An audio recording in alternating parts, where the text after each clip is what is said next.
21 अक्टूबर 2006, क्योंकि गुरुजी मुझे अपने सामने नहीं बैठने देते थे। द सेम डे पूरा एम्पायर स्टेट खाली है, मात्र दो सेवादार हैं। टेढ़ी आंखों से गुरुजी ने मुझे देखा, मतलब ऊपर। अब मैं ऊपर अकेला बैठ गया।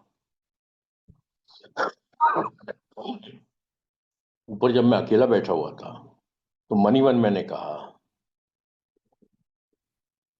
कि गुरुजी कभी तो इज्जत करना सीखो, कि हर रोज बेइज्जती करो। आज तो इतना बड़ा दिन, सब लोग कहते हैं जी Diwali the auspicious day for the Hindu, सबसे बड़ा दिन है हिंदुओं के लिए। और बाकी आपके जितने भी भक्तगण हैं, एक भी नजर नहीं आया। मैं तो आपका भक्त ही हूँ। फिर भी मैं आपके ऊपर एहसान करने के लिए आगरा से चल के आया हूँ, और आया हूँ फिर भी आपने मुझे ऊपर भेज दिया, अपने सामने नहीं बैठने दिया। भाई कभी तो इज्जत करना सीखो। ऊपर मनी मन में सोच रहा था, इतने में गुरुजी ने मेरी बड़ी बेटी को खड़ा किया, जिसकी उम्र मात्र 16 साल की थी उस टाइम। अब वो भी बेचारी घबरा गई, खड़ा करके अपने बोला, किसकी बेटी है? उसने भी हाथ जोड़ के, गुरुजी पापा की बेटी हूँ। केड़े तेरे पापा? उसने, गुरुजी जो आगरा से आते थे। केड़ा मोटू जा? उसने कहा हाँ गुरुजी। ले जाया नहीं? उसने कहा गुरुजी आए। फिर कितने नजर नहीं आ रहे? आप पूरा हॉल खाली पड़ा। तो उसने कहा गुरुजी आपने उनको ऊपर भेज, मैं ऊपर भेजता सीगा। बुला उन्नू। उन्नू क्या, गुरु तेनू बुला रहे हैं, गुरु तेनू याद कर रहे हैं। मैं नीचे आया, गुरुजी के लेफ्ट हैंड में आंख बंद करके खड़ा हो गया। गुरुजी कैबिनेट पे बैठे थे। Eye level of Guruji and eye level मेरा, दोनों एक थे। मेरी औकात नहीं थी मैं गुरु की आंखों में देख पाऊं।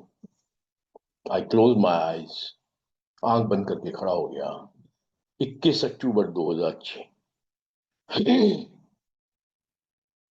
वो दिन था जब मैं टोटल बर्बाद था। एक रईस आदमी सड़क पे आ चुका था। 2003 में गुरुजी का स्वरूप देखा था। पहला अच्छा काम हुआ था, आंख की रोशनी चली गई 2004 में। 1.5 पौने 2 साल तक के बाद 14 फरवरी 2006 को मैं बर्बाद हो चुका था। 21 अक्टूबर 2006 को भी मैं बर्बाद था, करीब करीब। मेरा और गुरुजी का आई लेवल एक है।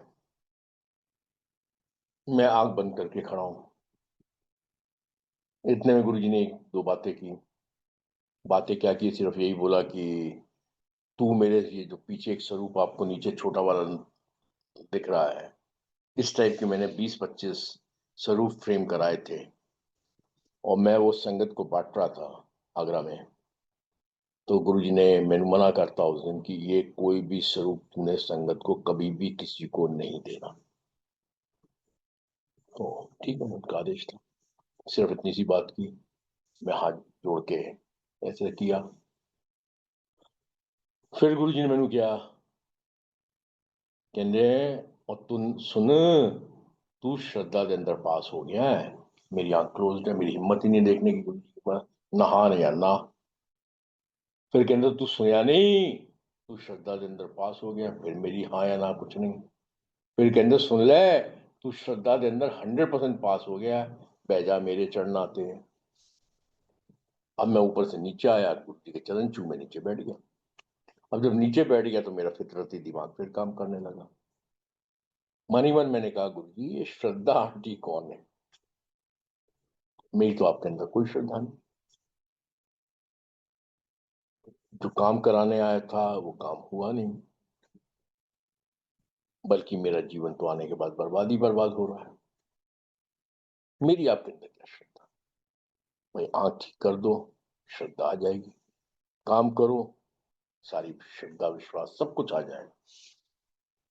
अभी तो मैं बिल्कुल खाली माइंड आपके पास बैठा हूं, ना तो श्रद्धा है, ना कोई विश्वास है, ना कोई बात है, ना कुछ।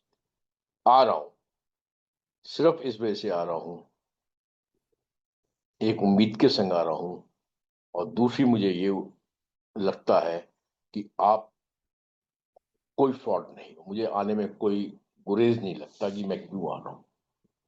मतलब आप में मैंने कुछ बुरा नहीं देखा, क्योंकि बाबाओं के बारे में मैंने बहुत कुछ बुरा सुना था, बहुत कुछ बुरा देखा भी था, पर आपके अंदर मुझे कुछ नजर नहीं आया, कुछ भी बुरा नजर नहीं आया, क्योंकि मैंने कसम खा ली थी मैं आऊंगा जरूर। सब चीज को की प्लानिंग है। हम कहते हैं ना, टाइम नहीं, टाइम बहुत जरूरी है, इवेंट्स बहुत जरूरी है। जो हम लोग शब्द बोलते हैं, तोल मोल के बोलते हैं, मैं अपनी बात कर सकता हूँ, एग्जैक्टली वो बोलते हैं जो गुरु ने मुझे मेरे सामने बोला, उसमें हेर फेर नहीं करता हूँ। बहुत जरूरी है ये इवेंट्स और ये तारीखें, क्योंकि जब मैं बर्बाद था तब मेरे गुरु ने मुझे कहा तू श्रद्धा में पास हो गया। जब मेरे अंदर कोई श्रद्धा नहीं थी तब गुरु ने कहा तू श्रद्धा में पास हो। गुरु होए दयालता श्रद्धा पूरी है। मेरा गुरु मेरे ऊपर दयाल था। मेरी औकात नहीं है मैं गुरु में श्रद्धा ला पाऊं, मेरी औकात नहीं है मैं गुरु पर विश्वास कर पाऊं। ते सिमरे जिसे आप सिमराए, अपने सेवक की आपे राखे आपे नाम जपावे।